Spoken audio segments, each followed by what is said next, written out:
Okay, I'm going to give a talk. I'm Martin, by the way. I work in Brooklyn at a company called Foam as an Ethereum developer.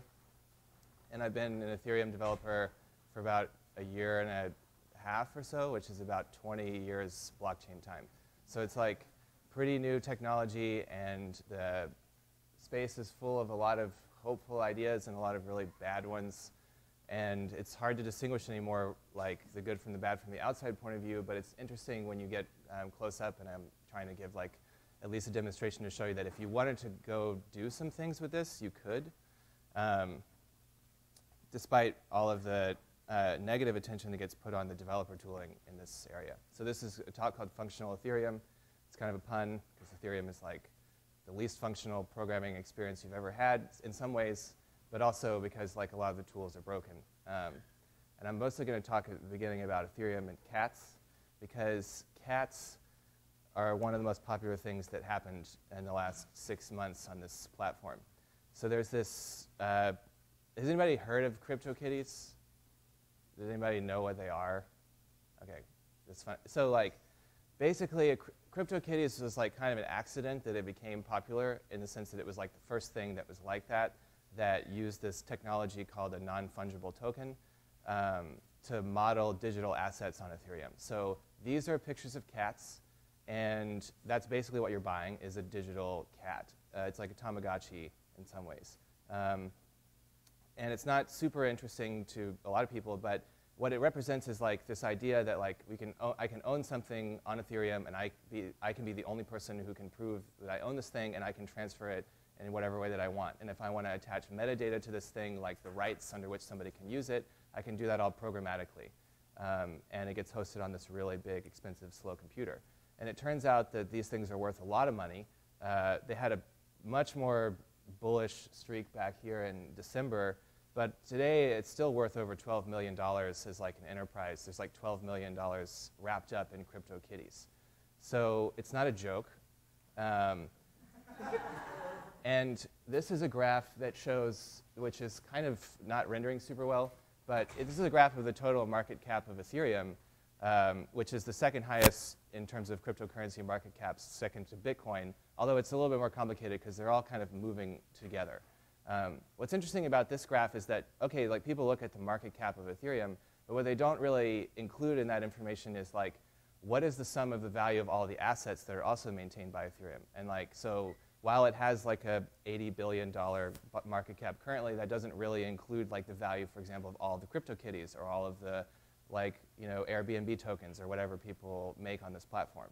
So it's an interesting concept to think about, like actually this thing is carrying a lot of value.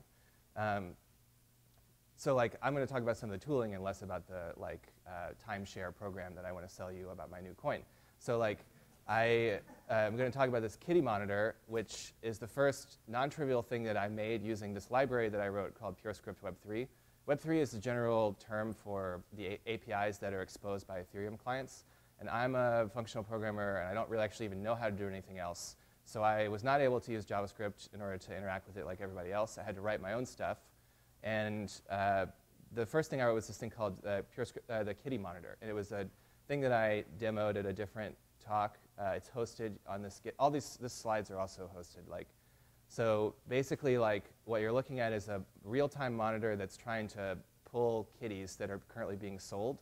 And as they're being auctioned and sold, this monitor will live update, and you'll get new pictures of cats. Sometimes the cats don't have images. I've actually noticed that this is the case if this from address is all zeros. What that means is this cat was just born, and it doesn't have an identity yet. So I can let this thing run in the background, and we can check on it later. Actually, I have to go back in order to get back to this slide. So that's the end of that. So I want to talk for a second about like what it means to architect an Ethereum app that works, because there's a lot of things that don't work very well, and there are some things that do. And so the company that I work at, like, and also the previous one, we were sort of interested in like finding general design patterns that are pretty flexible, like that, yeah, people. Oh, so actually, I have to go to the browser. Because I forgot to put it on the slide, apparently. So architecture of foam. So this is a diagram that's just too big to fit on the page all at one time.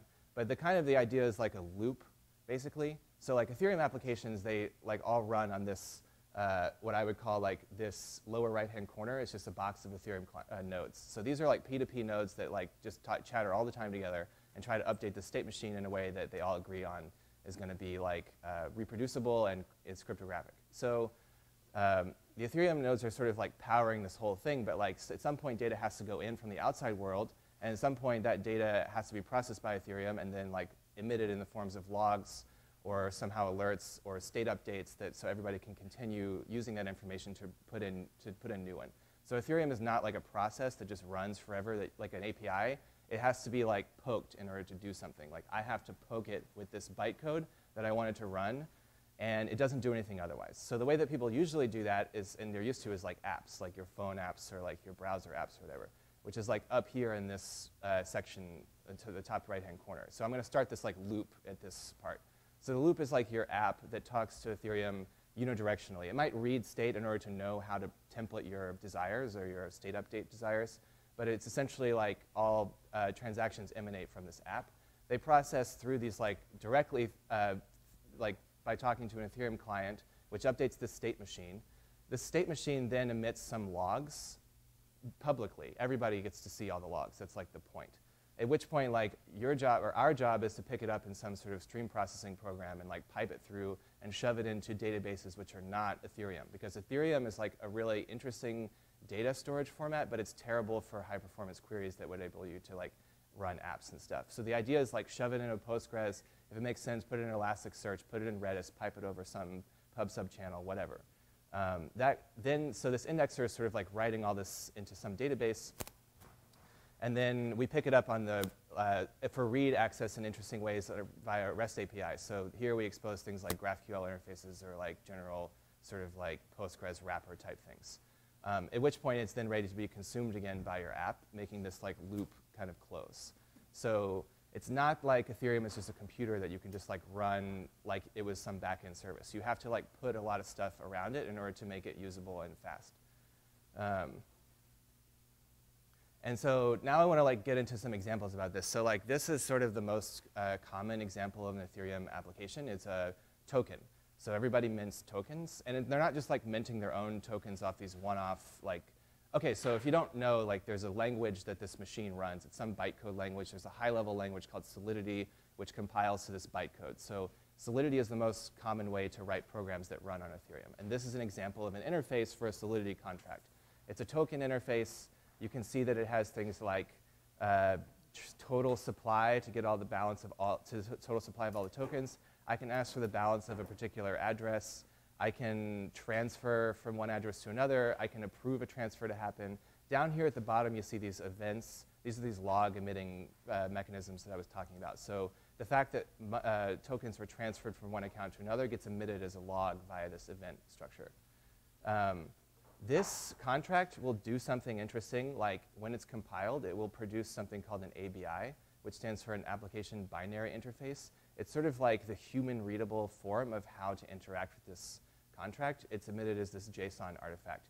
So for example, like this, the fact that there is a function called transfer from, and it takes arguments from, which is a type address, and to, which is type address, and a value of tokens that you would like to transfer, that gets embodied in this JSON application, or this JSON artifact. You can use this JSON artifact to figure out how to interact with the smart contract. I'm not going to talk about how, but I'm here all day if you want to like do any of this. So what we do is we like take this stuff. Okay, JavaScript is crazy, like, right? So it's like it can take things like a JSON object and turn it into an object that has functions somehow, like in real time without shutting it down and turning it back on again, which I find to be completely insane. Because like there's no way of introspecting what you've just made, because it's like, I don't know, I just bundle it up and gave it back to you. So what we do is we do all these things statically, because all of our entire stack is either Haskell or purescript or SQL or whatever. So like, but the languages we use are statically typed, which means that we have to generate these contracts from these JSON artifacts. We need to do code generation. In purescript, that means literal text file generation, because there's no meta programming language there. In Haskell, there's template Haskell, which allows you to do this stuff like as the thing is compiling without generating text files. So for example, like this is an example of markdown files which I can now generate from my automatically generated purescript code representing this ERC20 token contract. Here you can see functions. They have extremely bizarre types if you can read them. These are human readable files, but they're not meant to be like referenced. It's easier. Yeah, what's up? Sorry to interrupt. So what you're talking about right here is downloading an API and then figuring out yourself like what this looks like instead of in a Solidity like contract, you're making it into this functional. Yeah. Yeah, so then this will go into the, this will be built in with your browser application. These functions, well, ultimately they'll turn into JavaScript at some point, but like these functions will then allow you to template transactions as byte string, because the Ethereum node just cares about byte strings. Like, give me a byte string, it represents some code that I'm going to run. And so these functions will help you template that byte string that you're trying to run to make sure you're doing it in the right way. And it's like really the right way because it's like statically generated, and I know what it's happening, and it's not happening like dynamically like it would with Web3.js or whatever. So like these are libraries that I wrote. I wrote the purescript Web3 library almost entirely, but like my team helps me with it now. And that one's probably the purescript is like a fringe language. Like a lot of people don't use it, but it's really cool. And I'm here all day if you have like ever thought about doing something but don't know how to set it up. I can show you. I have lots of templated projects that use Ethereum. I have some that don't. Whatever. We also, in order to like do like compilation and build, we have this other project which we call chanterelle. There's a competing JavaScript project called Truffle, and I don't know if it stands for dessert or mushroom, so I picked the mushroom because I thought that's what it was. But apparently it was the dessert. So this project is called chanterelle. It's also written in purescript. It's a command line tool and smart contract migration manager. So as you build and test smart contracts in Ethereum, you want a way to do that sanely. If you want to update contracts, whatever that means, you can use this tool to help you manage that. And so the other thing so that plays very nicely with the purescript Web3 stuff.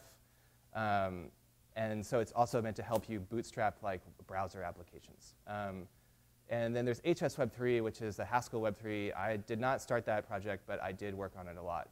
And that one is using template Haskell. So at this point, I'm just going to like, because I don't have a ton of time, I'm just going to like briefly demo like, I'm not going to explain what's happening. I'm just going to show you a magic trick, basically. So pardon me. This thing here, okay, I have to like pull in databases and stuff. So let me just make sure this is up. Okay, so I'm starting I'm starting actually in Ethereum, like a real Geth node, or maybe it's parity, I can't remember. It's a Docker image that's running the real version of an Ethereum node. I'm just not talking to anybody else because I don't want to start pulling in like all the millions of transactions that I'm going to have to do in order to process this transaction. So really what I want to do is like set up the database really quick. So I'm just going to set it up.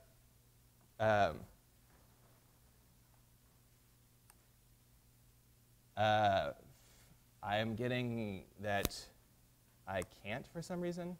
So I hope that this works. An illegal reflective access operation has occurred. I don't even know what that means. So I'm going to just, you know what?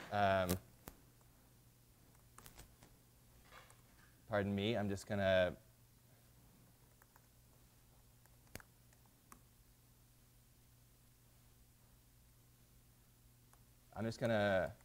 do this and hope that it works. And if not, then I'm apologizing. I'll just try to explain. I can actually do one of them, maybe. OK, so now this thing is running, and I presume that it's working. I'm just going to go to this other tab. Yeah, so OK, so at least the migrations ran, which is better than it happened last time. So let me just do this really quick so I can, oops, that didn't work. So ETH API is TCO. OK, so what I really want to do now is like, I'm going to start this server, which this point of the server is so like if you, what I would really want to happen is like I want to publish an Ethereum smart contract locally on this machine, and then I'm going to make a post request to the server to start indexing this, all the data which is emitted by this smart contract. And I can do this for various kinds of things that I have pre-baked into this. Like if you want your own Airbnb for dogs on the blockchain, come talk to me afterwards, and we'll put that one on here also. But like indexer. So the indexer is the event processing thing that I was talking about. And so now I can do like a deployment of a local ERC20 contract that I'm doing, which is like deployed through this chanterelle tool that I'm talking about. So what it's going to do is it's going to compile the code, and it's going to deploy this token, and it's going to write it's going to make a post request to this API which is running in order to start looking at all the data. So for example, if I run the end-to-end tests, which contain data, which contains transactions, the end-to-end test tests this ERC20 contract. It will move tokens from one balance to one account to another to make sure that they transferred. Okay, cool. So like the test pass, if I look here in the indexer, I can see that via the logs here, I can see that something happened. And then if I go to Postman here, I can actually query that like this thing. If I take the, if I take the address of this contract, I can query via Postman that something is in the API for this thing. See? So like this data just came out of some Ethereum client and then got piped through some processor, and now it's available for querying in interesting ways via Postgres or Elasticsearch or whatever. So like the final thing that I wanted to do is like, okay, that was pretty interesting.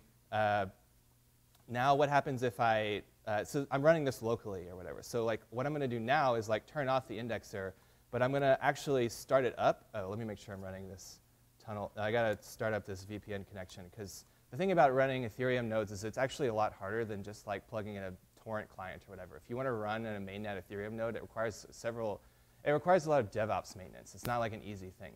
So we run a public network. I think I can access this. Okay. We run a public Ethereum node. What? Sorry, somehow like my computer shut down before this talk started, so I'm just like a little bit baffled. Okay. Okay, I'm connected to this. So like what I'm going to do now is I'm going to set up this indexer to start paying attention to the mainnet. So, oops.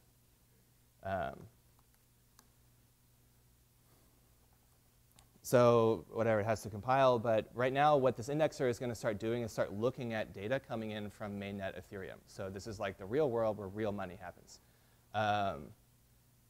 which apparently I can't do because I can't access the VPN service. Sorry. That's really disappointing.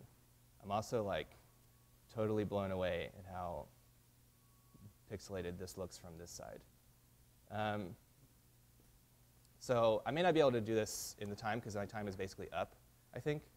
No, I have 2 minutes and 33 seconds before I hit the 20-minute mark. So I'm going to try and connect to the VPN. I'm going to try and turn this thing on because that was the trick. That was the magic trick. Yeah, but things are okay. I'm connected.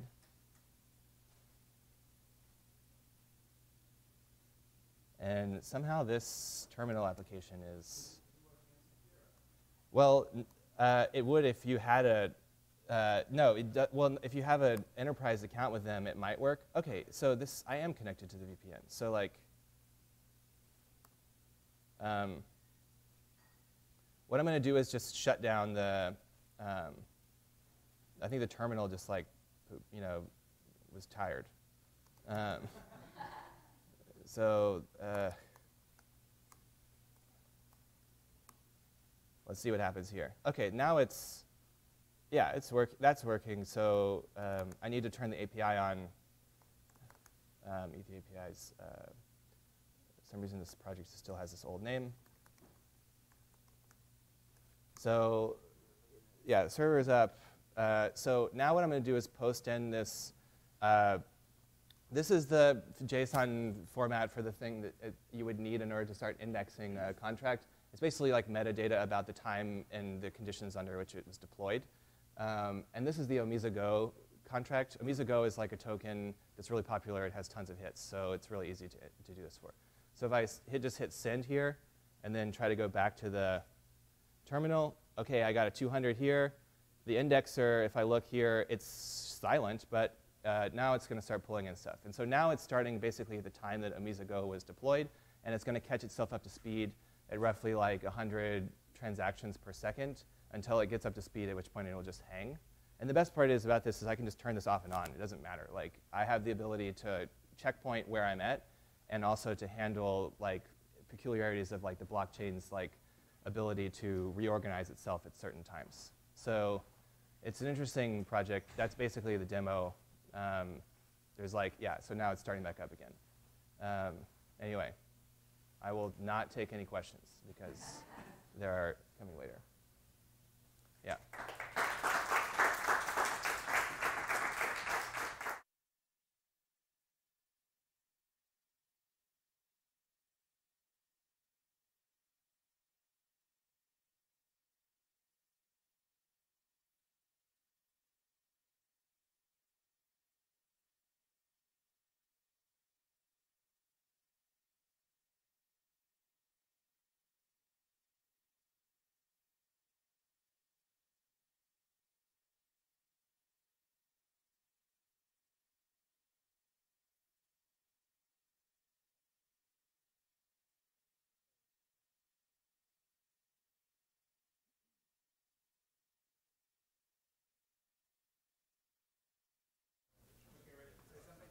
Hello.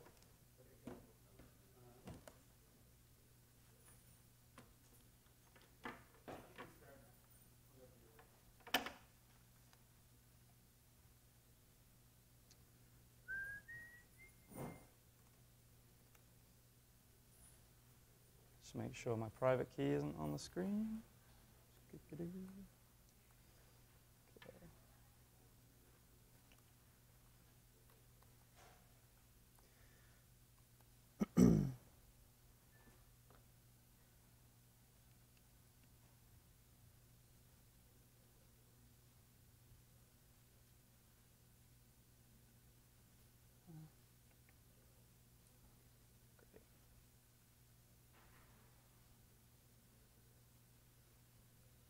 Great. All right. Good to go? Yep, absolutely.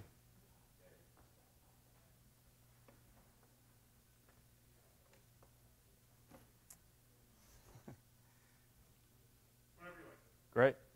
Cool. Thanks everyone for coming out for my talk. Really appreciate it. Just like to draw attention to how important Mine's work is. We've got a kind of $300 billion token economy, and no one apart from one company can count where all the tokens are. So it's pretty crazy. There's been a lot of hype and a lot of underinvestment in important infrastructure. So it's really nice to see projects like Martin's start to take off, and people start to pay attention to it that deserves, because the difference between what's being promised by blockchains and what's being actually shipped is just enormous, and we'll get into that a little bit later. So I guess my talk is going to be in two parts, and first I'm going to talk a lot about what we're doing at Balance, and then at the end, it's something I've been thinking about a lot, which is the kind of why we're doing it. And so yeah, I'd love to just get into it. So I've always found it really weird when people say they're like the CEO of their like two-person startup that doesn't have any profits or revenues. So I view my role right now as a kind of community encouragement, also like just gently like wafting people into our projects to hope that they like help us, because we are the most undercapitalized project in the usability space in Ethereum, and I think we've shipped the most work, quite frankly, or the most useful work. So generally, I'm trying to like grow this community, and my hope is that if we grow the community, that the company will succeed. But when we have profits, and maybe I'll call myself a chief executive officer, but until such time, the wafting continues. So a little bit of background about myself. I stumbled into the Ethereum project before there was a foundation, before there was a sale, before there was kind of anything really, and it was when I met Gavin Wood at a hacker house. Luckily, my mind had been primed for the idea of Ethereum, because when I was at Hacker School or Rico Center, I'd learned a lot about Bitcoin. I'd bought a few, and I considered putting all of my money into Mt. Gox, and then I looked at their CSS, and I thought, if that's how they do CSS, I'm not sure how they do the rest of their software. So thankfully, I dodged a bullet with that one. So what little capital I had, I was able to kind of save it from the Mt. Gox disaster. But yeah, my mind was kind of primed for this idea of Ethereum by Vitalik Buterin, who is the creator of Ethereum. And he popped on this podcast, and he was kind of saying, I want to create a decentralized world computer. And I was like, this sounds really interesting. And so when Gavin was speaking about creating a global supercomputer, it was an idea that was, I was ready for it. And I kind of wandered up to him afterwards and asked if I could help. And so I collaborated with a few of the members of the Ethereum community, and Vitalik stayed with me in Palo Alto, in Cupertino, and we hung out and kind of noodled on these ideas of a distributed app store, an Ethereum network monitor, a chat app that was fully encrypted, and a wallet. And it was really fun. I was kind of had my mind blown, and then kind of two things happened. Is when I returned to the UK, I was drained of all my capital because I basically invested all my time and energy into a friend's startup and a bunch of Stripe options and Ethereum work, and the credit card bills had mounted, so I was kind of out of capital. And then in the UK, it's really a kind of acrid environment for crazy new ideas. So when I returned, in 2014, saying, this is project, they're going to build a world computer, it's going to be incredible, you can imagine that not many people were interested to hear about that. And so I lost my capital and my enthusiasm and had to go back to freelancing. But thankfully, I did do 3 months of work for the project at the kind of the right kind of time. And very kindly, someone got back in touch with me, and they paid me for that 3 months of time. But it just so happened that that 3 months of time kind of went up thousands of times in value, and it feels strange to me. It doesn't feel right in some ways. Like I feel like I have a debt to the protocol, and that's something that I'm working on repaying, and by what we're doing at Balance. So I'd love to show you our work now. So yeah, Balance is a company that makes software and products that interact with the protocols we believe in. And right now we believe in Ethereum, but we're also looking for other protocols that have potential. I also believe in Bitcoin as a store of value, but it doesn't require as much user interface work to basically just sit on Bitcoin and do nothing with it. And so this is our first product, is a tool called Manager, which I'll show you in more depth. And this is a web-based application. You can try it out at balance.io. And this tool, what it does is it actually manages your existing wallets. So the most popular software wallet today is something called MetaMask, and that lives in Chrome as an extension. And then the most popular hardware wallet is something called Ledger. And so people will kind of purchase these devices to store their private keys, and they need tools to kind of interact with them because the screen is not enough. You need more information there. And so Manager is a tool that allows you to manage your existing wallets. And later this year, we're going to release our own wallet, which will be a mobile wallet written in React Native. It'll be available kind of open source, and I will be shipping it on iOS and Android. And we view Balance Wallet as an appropriate place for kind of day-to-day money for your crypto. So kind of up to a max of, say, $10,000 at the absolute extreme.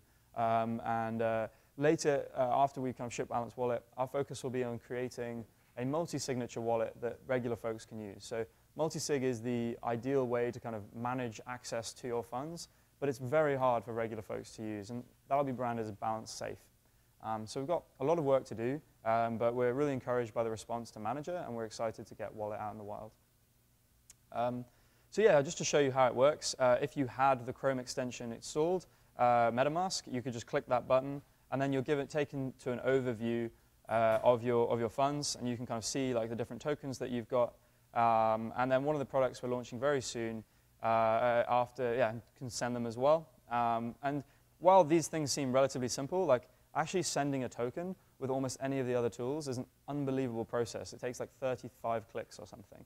And we've just tried to make it as simple as possible and abstract away all of the user interface issues that we've found people have had. And we poured so much time and energy into this. We're like really happy to see that people are responding to it. I mean, one of the details that kind of Christian, our designer, and Pedro, engineer, came up with is a gas price estimator. And so in Ethereum, there's this concept of gas where you've got to pay for the cost of the computation just to move a token from one place to the other. And like most people would just be like, enter gas. And you just think like, well, what the hell does that mean? And so what we really try to do is kind of explain it to people, is that you can get your transaction processed slow or in an average way or fast, but it costs you money. And nobody really thinks in ETH right now, so we need to express it in their native currency. So while many of these things seem obvious, they actually turn out to be like non-obvious things to engineers and particularly protocol developers. We're very excited to launch our own kind of exchange product or exchange functionality. And this is plugging into APIs that give us this functionality. We're not actually building our own exchange at this stage. And this allows you to kind of quickly and easily swap one token for another. And we've worked really hard to include all the information that you actually need to make this decision. And very excited to get that product out in the wild, because almost no one should be looking at a crazy like trading desk interface with an order book and like all of these things. You just like vaguely want to know, I want this many tokens at this price, and like just get them for me. And I'm very excited to kind of launch the exchange functionality, because that's something I'll actually end up using a fair bit. I'd love to show you a product actually that we started kind of noodling on yesterday and designed together with a team from a project called Dharma. And Dharma are building a protocol that lives on Ethereum, or a set of smart contracts that allow you to issue loans that can be denominated in different token-based currencies that live on Ethereum. And so I'd love to just show you how that might look. So you can imagine here there'd be a loans tab within Balance Manager, and people could borrow a stable coin called DAI. And so DAI tracks very closely to the dollar. It's from a project called Maker, and they're one of the most amazing teams in the project. So you can see here that the first loan someone took out was for 10 DAI, or $10. They were willing to lock up or stake or add collateral of kind of 0.01 ETH, and they were going to pay it back over 12 daily installments. And it's just like there might be quite a high interest rate for that. And you can see that like no bank in the world is going to like give you a $10 loan and like go through all the admin of that. But with these protocols, we could start to offer it. So you can imagine somebody would say, right, now I want to borrow 100 DAI, and I'm willing to stake 0.1 ETH, and that would be around $70, and I'll pay it back over 12 weeks. And then you could just set your own interest rate, request a loan, and if someone wants to fill it, there's going to be market makers on the other side that will fill that loan. So the reason I get so excited about this stuff is like we finally have the opportunity to start like redesigning debt like ourselves, so we can just fork the system. And like, you know, we don't need the banks. We don't need them to run any of this stuff. And we don't need like any of the regulators. We don't need any of this other like crusty infrastructure. We've just got new tools now. Like banking and private banking and closed source software and all of this stuff that we built has served us well up until now. But now we've got new tools, and they need help. And so yeah, again, just a super simple interface for paying back your loan. I mean, if you ever actually try and pay off a credit card, they make it as hard as possible because it's bad for you to pay it off. I just find that to be such an aggressive thing to do to your customers, and I hate it so much. So yeah, and there's not just like loans. There's so many different protocols emerging, many of which are built on top of Ethereum, and many of which will be on other protocols. And at each stage, like the teams that I've met that are making these things are doing it with the right intention. They're not trying to shill a token. They're generally trying to kick off a protocol that will provide some shareable, reusable, kind of composable piece of economic infrastructure. So the 0x project is doing the ability to exchange one token from another. Zeppelin Solutions is doing this thing called a transaction permission layer, which would allow us to kind of tokenize Balance's equity, and we could just stream the shares into our employees' accounts. There's insurance contracts that are going to be created, and people are doing credit scores on top of Ethereum. And there's interest-bearing accounts that will come from one protocol when proof of stake is around.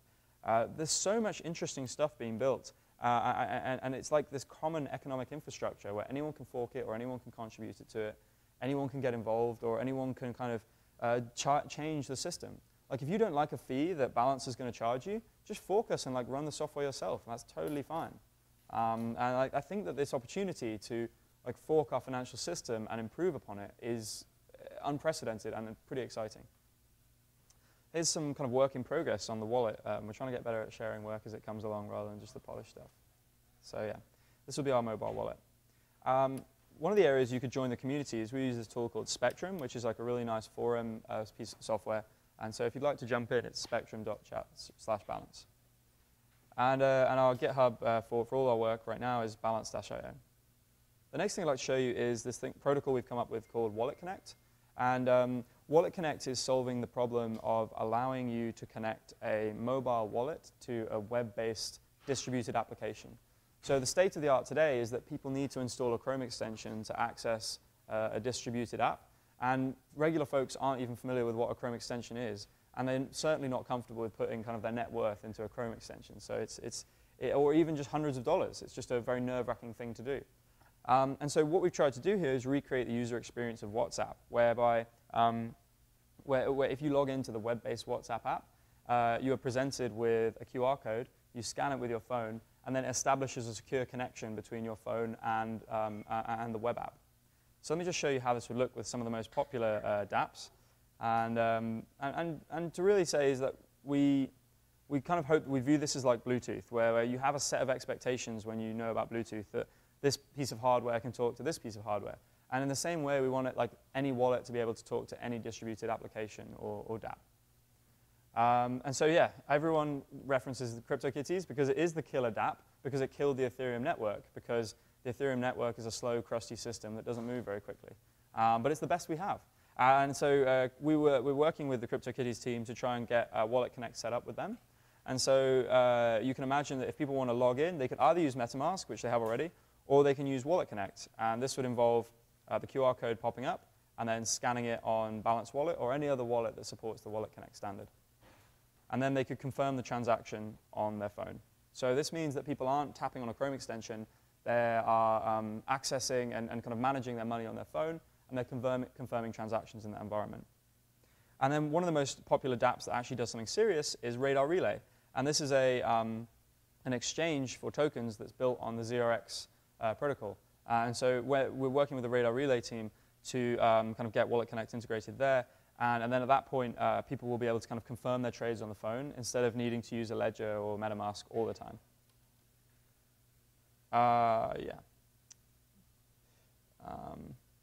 Cool. And so part of this is Wallet Connect.js, which is just like user interface library with a bunch of like standard methods that we'll be adding. This is in development right now. And it allows dApp developers to just drop this in a similar fashion to kind of Stripe checkout. And it will allow people to quickly and easily integrate with all the wallets available. Because right now, everyone is rewriting this code. It's like a lot of duplication of effort. And we want to reduce that. And so here's a rough overview of the system. I don't expect you to like go through it in detail, but and the pixelation's not best there. So, but the rough theme is that we have the dApp, and then it talks to the wallet via the bridge server, and lots of wallets will integrate it eventually. And then this kind of whole system will allow us to establish these secure connections where you're kind of linking a dApp to a wallet and then passing transactions backwards and forwards and messages backwards and forwards in an encrypted way. We're spending a lot of time on the documentation. Certainly from my time at Stripe, I learned how important that is. Helping a developer go from what is this cool project to actually embedding it in their project is something that for many teams is like extremely hard. So we really want to kind of get that right. Importantly, like why don't docs have a dark mode? Like most of us end up doing a lot of programming at night, so dark mode would be cool. So yeah, I'm excited about that. And you can see, yeah, just a rough overview of how it will work. And so if this appeals to you at all, if you end up getting kind of down the rabbit hole with crypto and Ethereum and dApps, and you find the kind of user experience pretty frustrating, you'd like to help us, check it out at Wallet Connect. So we wouldn't want to compete with the Recurve Center's wonderful thing going on, but recently there have been a lot of events that are really targeted around money, and we're just trying to create something called Biddle Week. And Biddle is the meme of Ethereum. It is a misspelling of the word build, of course, which is inspired by the meme of Bitcoin, which is a misspelling of the word hold, which is hodl. You can go down that rabbit hole yourselves. It's pretty weird. But if you'd like to come and check out the office anytime, we're in Williamsburg right now, and please feel free to message me for the address. And we're very open to having people who are interested in this stuff and who are hacking on things to come hang out. Got a nice space for it. And then, yeah, I'd like to just kind of finish on something that I've been thinking about a lot. I think quite rightly, when people look from the outside at the crypto community, it seems like a massive scam, and that's because 99.99% of it is. And the problem is that it puts off really good people from getting involved, because you get shilled some kind of token, or there's someone just flogging some system that can't work, or they say, I'm going to put X on the blockchain, and it's very depressing. And so this is like, I actually really felt very down about the entire ecosystem for a good kind of 4 to 6 months, because I just wasn't convinced that anyone was doing something like meaningful or useful. And I've realized that I now have a better mental model for kind of sympathizing with the greedy people and like thinking more about how we can design systems for people who actually need them. And so I'd love to just like kind of walk you through this. I was in like extremely aggressive kind of a credit card debt until Vitalik sent me the Ether that they owed me. And then I kind of went from being in debt to banks to being in debt to Ethereum. And like, that was quite a nice transition for me. Like, it really was like where I was getting kind of payment requests from these banks the whole time, like, you know, just barbarians at the gate, to like people were just saying, hey, make a pull request if you want to help us out with Ethereum, and like stuff like that. It was just a totally different way to live. And I don't think that this is strange. Like, I've met hundreds and hundreds of people who have had this similar experience where they have contributed to an economic protocol. By definition, if it works, it increases massively in value. And they now feel like, well, increases in price, hasn't increased necessarily in value, and they wish to kind of help improve the value of Ethereum or value of Bitcoin or the value of whatever protocol they believe in. And these are the missionaries, and like, they're awesome. Like, they're really good people, and generally they've found like some degree of economic freedom, whether it's 1 year or 1,000 years. They've got like a little bit of a buffer, and they just want to help. It's these people that put good people off. It's the goddamn people buying Lambos and like popping bottles in the club and like flashing their watches and like talking about how they're buying an island. Like, those are the worst people, and I hate them. But but what I've realized is that like this whole system, right, this whole economic system, is we're going to trick a bunch of those greedy people into helping needy people. Like, if you think about it, like, who's more free? Is it the guy holed up in China with his mining system, and he's got like, you know, his gold leaf apartment, and he's looking over Shanghai, and he's terrified that he's going to get robbed from his billions of Bitcoin? So he's stuck in a golden prison that he's created for himself. And I know the names of these people.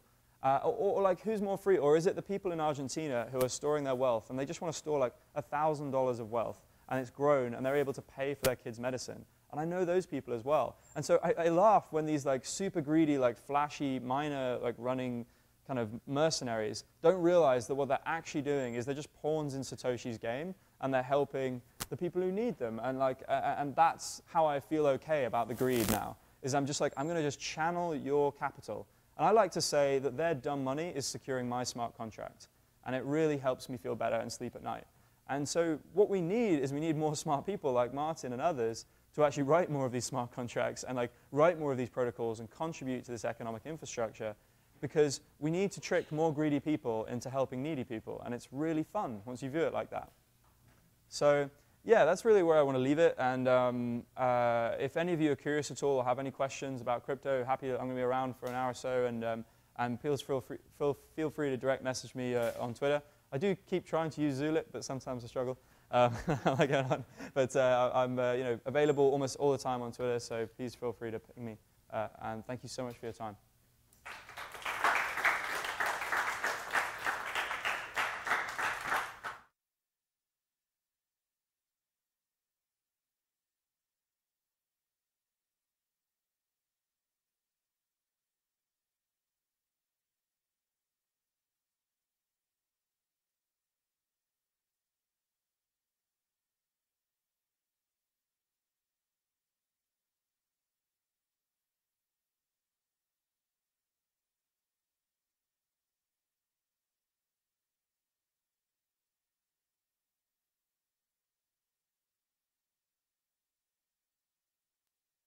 Unless somebody wants something really badly. Okay, this is cool. I think I just turned it on, actually. Or I don't. So like, What? One more time. Do we use this or And again. maybe just pull the wire out? the light turned, now it's blinking, so. Cool. Oh yeah, look behind you. Please wait. Okay, so, Do we use this or no, he said that this, No, I turned that off. okay. yeah. Just speak? What's, yeah. I have a question about chanterelle. Yeah. So I've used Truffle a Yeah. bit, and I do like how it's got like the built-in testing suite and Yeah. stuff like that. Do you have anything like that? Yeah, we got that. Oh, nice. Yeah, so like basically like Truffle, I don't know if it's like Truffle does a lot of glue that's like, whoa, how did this test suite run? It's like, oh, it's like looking for this file somewhere, and if it's not there, I'm going to get some unreturned promise, and I'm just going to wait for like 10 seconds while nothing happens. Like, we took all of that, like, we're into like, no, that's really, like, that's interesting, but that's probably going to cause a lot of confusion if you want to customize something. So like, we do everything through like effectively like a YAML file that mimics like Stack or Cabal, like kind of project descriptions that you can tell it like, I want to run this test suite, or I want to run this deployment script, or I want to run whatever. Like, Yeah, so I can demo it later for you also if you want. Yeah. I have one for each. Richard, for the wallet protocol, could you describe a little bit what are some of the transactions that you do through the bridge? Yeah, sure. A simple one would be I want to buy a CryptoKitty, and it would send the transaction over to you, and you would confirm it, and that would be broadcast to the network. More interesting ones might be logging in to something using Ethereum, where you kind of just sign an empty transaction, or you're doing a signing. It's a signature, not a transaction, so you do that and confirm it on your phone. But as Martin mentioned, like to get anything to happen in Ethereum, you need to poke it. And so like almost any poke is a transaction of some kind or a signature of some kind.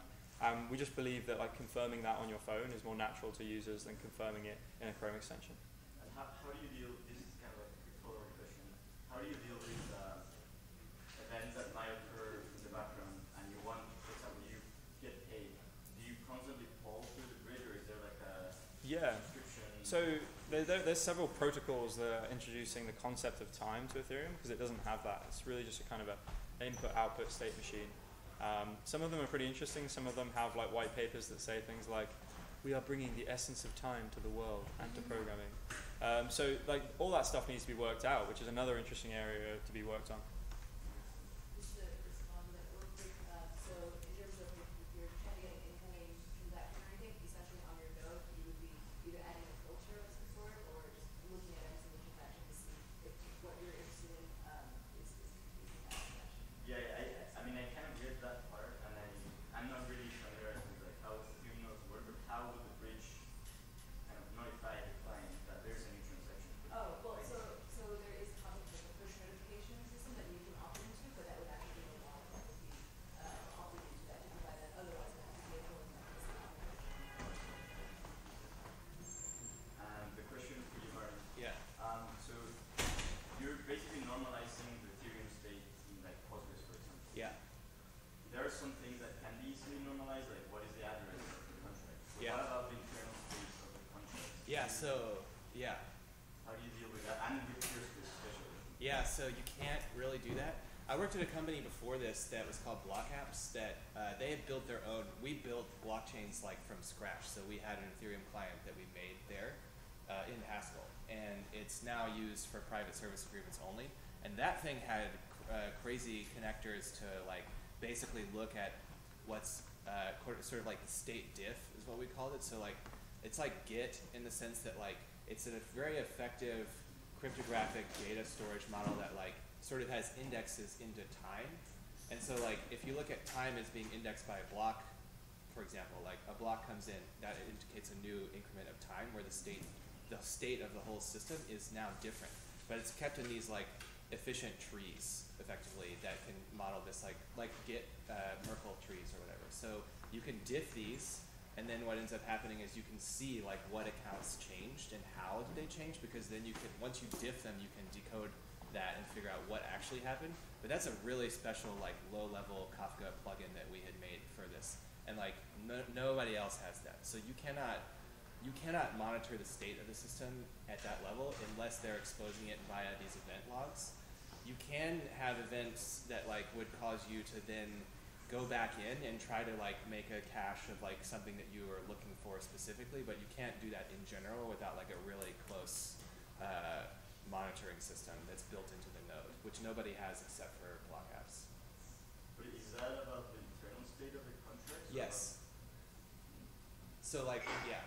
So I guess my question was more about if you're building some UI to interact with your app, how do you deal with the type information of the internal state of the contract? Well, you would allow that. So two answers to that is like, so the internal state of the contract is accessible via the Web3 API. If it's meant to be exposed externally, I can query like a function like get total supply of tokens. That's not ever going to be emitted via, or a user's balance, for example, is never emitted via this event log system. Only the transfer of value is emitted.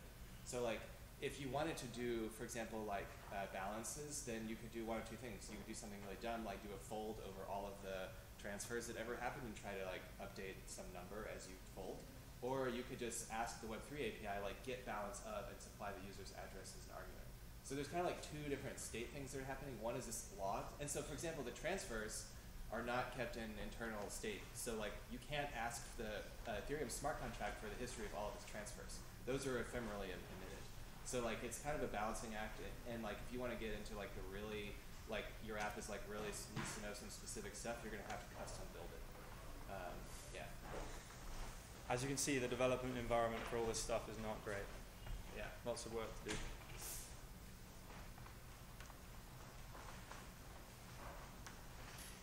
I actually didn't know anything about the logs. Yeah.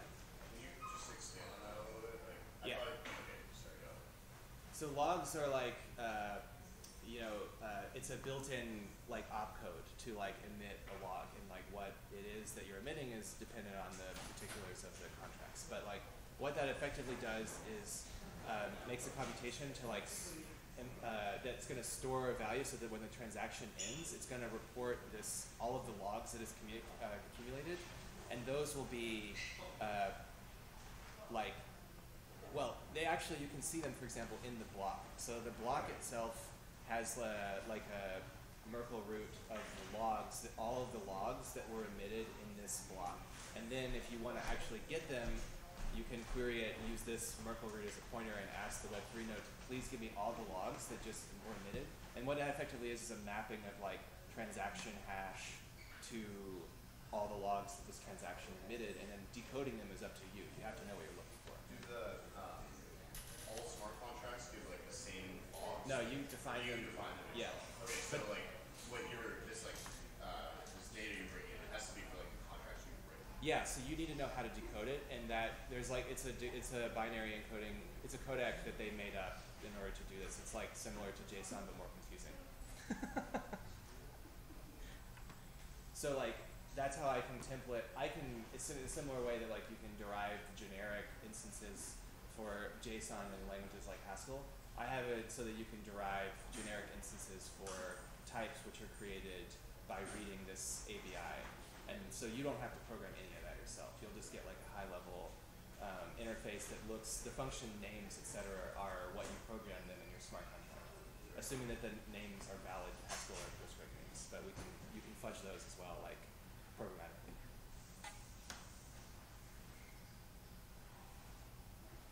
Cool. Thanks for your time. Yeah.